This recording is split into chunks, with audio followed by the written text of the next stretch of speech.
What's up, guys? Welcome back. This is John with the Knife Shop and Survival Outpost, and today we are talking about get home bags or bug out bags. Stay tuned.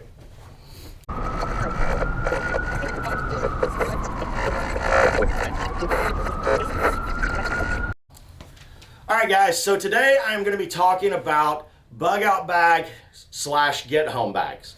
And the reason why I titled it that is because if something bad happens and my family's safe at the house and they don't feel the need to bug out, I know that I just need to go home.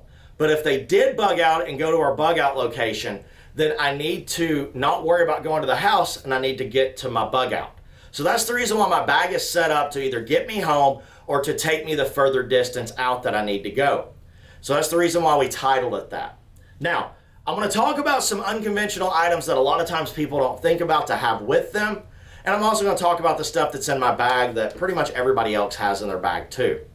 So the first thing I want to talk about is your clothing, all the way down to your shoes. So if you work in the city and you're trying to bug out to your, country location in the middle of rural area, wearing a suit and tie and dress shoes is not going to be conventional and work for you, especially when you're trying to travel that distance if you're having to walk.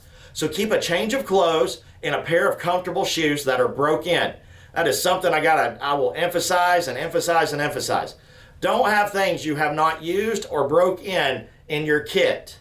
You can have a few new things that you've used before, but don't ever have something you have never used, never worn, or anything to try to use it for the first time in a survival situation.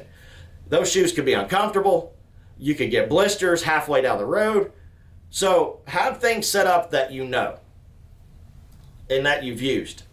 But having clothing appropriate for your area. Don't put on camo and be decked out if you're in a city environment, okay? Put on a jacket, have your backpack. My backpack kind of has a tactical look to it, but really it looks like just an urban backpack. But have everything that's going to make you blend in and not a target. That's the number one rule whenever you're bugging out, is don't look like a target.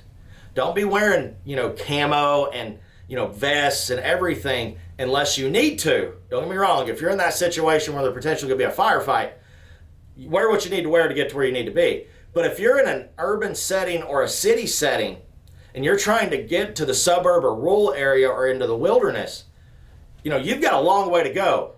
Look like you don't have anything. Look like you're just a person passing through, but have your everything with you to where you can dress and change to where it doesn't look like you know anything. And that I stress that a lot. You want to go gray man. And that term's used very loosely a lot of times, but you want to blend in with everybody and everything. All right, guys, so I'm going to talk about what's in my bag. In my bag at any given time, and here's my bag. Right here. This is my bag. Now, the little orange tags I ended up getting somewhere and I thought they were cool, but if I need to rip them off in a survival situation, I will.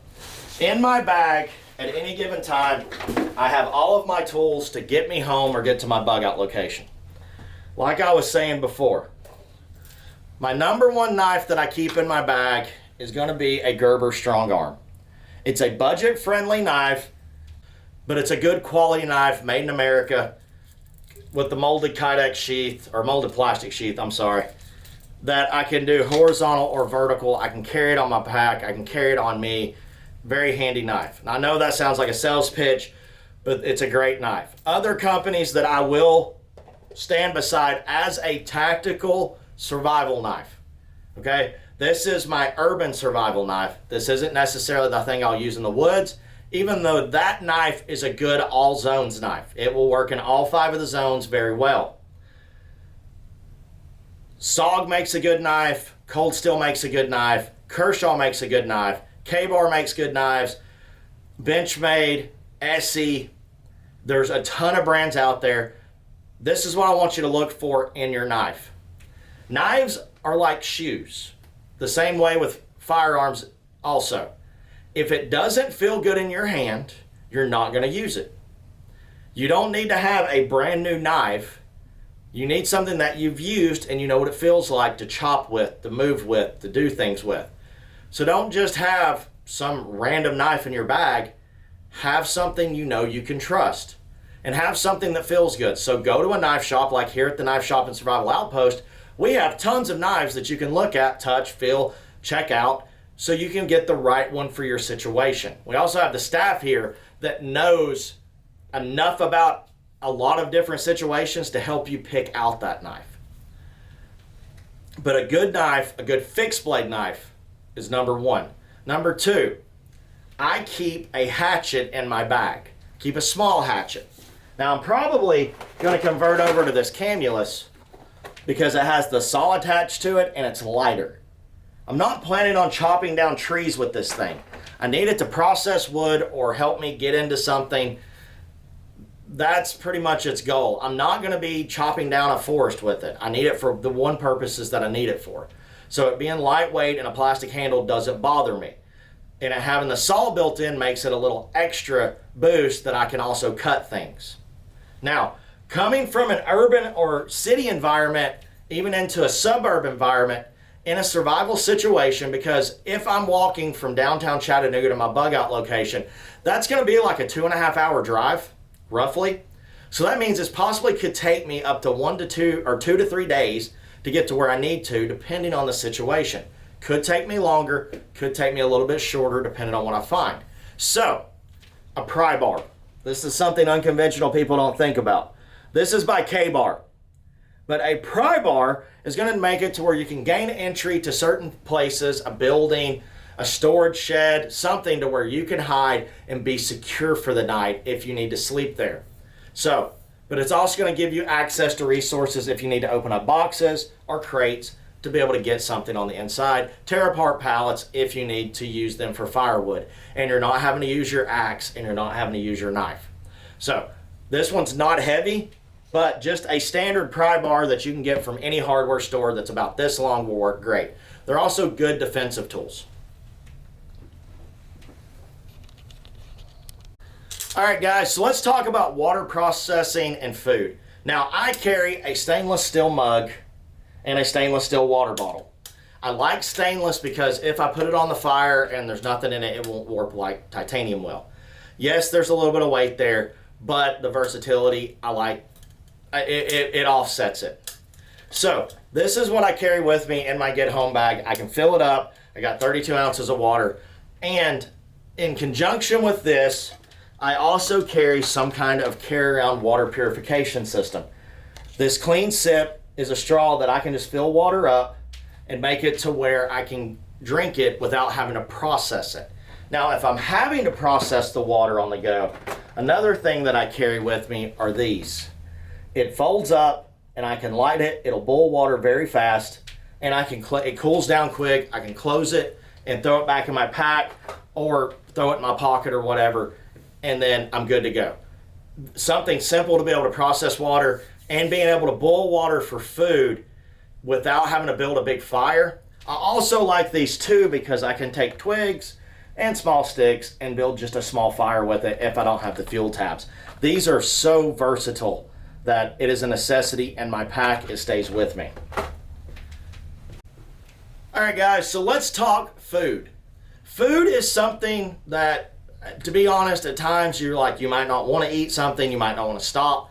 So keeping things in your bag for while you're traveling to eat, like beef jerky, trail mixes, anything that's easy and convenient that's going to give you calories to help you keep going is going to be vital. Now, whenever I stop, because I know I'm going to have to stop for the evening, I find my secure location, I get my water boiling, I carry with me either an MRE or 2 or freeze-dried meals or 2. So I carry, and I really like the Beyond brand because these taste really well, and there's a lot of food in there. Now this one's the Chili Mac, but you can get biscuits and gravy, you can get all kinds of things. Fettuccine Alfredo, their beef stroganoff is one of my favorite things out there. So, boiling water, pour it in there, and I can kick back and I can relax, and it's going to boost my morale and it's going to warm me up. Now, cover is going to be the next thing I talk about. Now, your covering is not just your clothes. Even if it's in the summertime, I will have a jacket with me. So that's something I want you to understand, because if you're in a building, if you're bugging in somewhere as you're trying to hide and you're in a deep, dark spot where you're hiding, you can be cold. You don't want to start shivering at night. You want to try to stay comfortable. If I'm not able to carry with me like one of the small pack bivvies, because for whatever reason I don't have it, having a good jacket, it doesn't have to be super heavy, just something to keep your arms covered, your core warm, is very important. Another thing that I keep in my bag is hot hands. Those little things that you shake up and you can lay them on your chest. They make them that'll stick to you. They make them that you can just put them in your pockets, but that will also help keep your core body temperature up, especially if you're not able to build a fire. But one of the things that I really like are the small bivvies. I don't have mine with me, but something small that I can get inside and have myself contained where I'm warm. Even the small space blankets will work great. Also, have you some kind of rain cover. Now in my pack, I carry this rain cover. This come off of a Hennessy hammock. The hammock, I don't know what happened to, but I've got the rain cover. It's green, so I like the dark color because I'm trying to stay concealed, but I can also cover up with this. I can make me a small shelter if I'm in a wooded area, or even if I'm inside somewhere, to where I can kind of hide myself. And I'm protected from the elements. So having a rain cover of some kind, very important. All right, guys, the next thing that I want to talk about is gloves and cordage. Now, I keep gloves in my pack all the time. I like the rubberized gloves because they keep your hands pretty much dry and you're able to grip stuff even if your hands are wet. But I also keep a good pair of either leather or multi-purpose gloves in my pack at all times, like the mechanic gloves. The other thing, again, that I keep in my bag is my cordage. I have 550 cord, but it's not standard 550 cord. I keep survival cordage in there, which also has the filament in it to where I can start a fire. It has fishing line, plus it has an extra string in there that's cotton if I need to sew something up. Plus it's set up like standard 550 cord with your 7 strands in your outer shell. I also keep wire. Wire is so handy in a survival situation because you can make snares, you can make traps, you can use it to fix packs, anything you need to do. Wire is very handy to do those projects with. Now, I also keep bank line. Bank line is my good general purpose cordage that I'm not wanting to break apart any of my 550 cord to cut like a string about this long. Bank line is great for that, and it ties really well. So I always have those things in my pack also. Now, the next thing that's in my pack, and this is my most unconventional thing that everybody probably thinks I'm weird for having, I call it my MacGyver bag. The reason why I call it my MacGyver bag is because in this pack, I carry everything I need to do something with. I have wire, I have Allen wrenches, I have pliers, I have a crescent wrench, I have a lockpick kit, I have bungee cords, I have a small pry bar, I have a knife, I have a sharpening stone, I have wire, I have jump cables, I have all kinds of stuff in here. I use this pack actually on a regular basis doing things, but it's super handy to have things like screws or a bolt or something to hold something in place. You never know what you're going to need in a survival situation. I keep this in here for any purpose that might come up that's just in case. And I am very big at thinking outside the box, and I can make a lot of stuff with just a little bit that's in here. Now, one of the main things that I keep in here, though, is one of these. If you don't know what this is, and I don't know the technical term, but these are used to turn water on and off at buildings.